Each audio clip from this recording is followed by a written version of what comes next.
Assalomu alaykum. Siz Abu kanalidasiz. Bugun o'zbek rep olamidagi eng qiziqarli yangiliklarni ko'rib chiqamiz. Videoni oxirigacha ko'ring va qaysi repper haqida keyingi video bo'lishini izohlarda yozing. Qani bo'lmasak, boshladik. Birinchi yangiligimiz Konsta.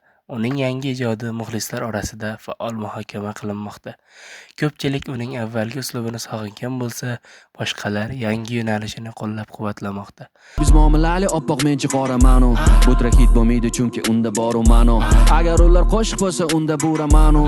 Yulduzmasman chunki tunda pishkum yuramanu. Sizningcha Konstaning qaysi davrdagi ijodi kuchliroq? Fikrlaringizni kommentda yozib keting.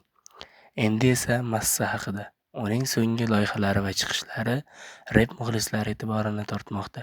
Ijtimoiy tarmoqlarda ham uning yangi ishlari haqida turli fikrlar bildirilmoqda.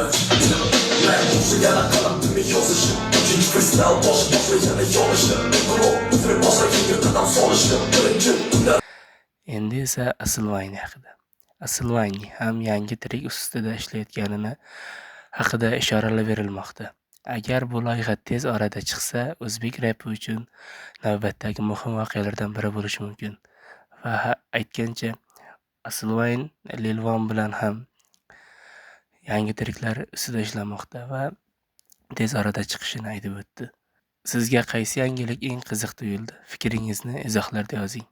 Videoga like bosing, kanalga obuna bo'ling va qo'ng'iroqchani bosishni unutmang. Keyingi videolarda yana uchrashguncha, xayr. Yomon ochsang, yomon bo'lasan bir umrlikka qo'y buyun. Gaplashmayli tashvishlarni opanga keraksan. Yomon ko'rsam hamma seni ko'rmayan Alloh ishon. Yo'ldan chiqqansin o'g'loning nelarni ko'rmaydi ketib jura yana ne ishlar. Chekka sur dunyoni yolg'onini, nega ko'ramiz axir qolganini. Menga kuch berar dedim orini, boy ko'rasan dushmanim yolg'onini.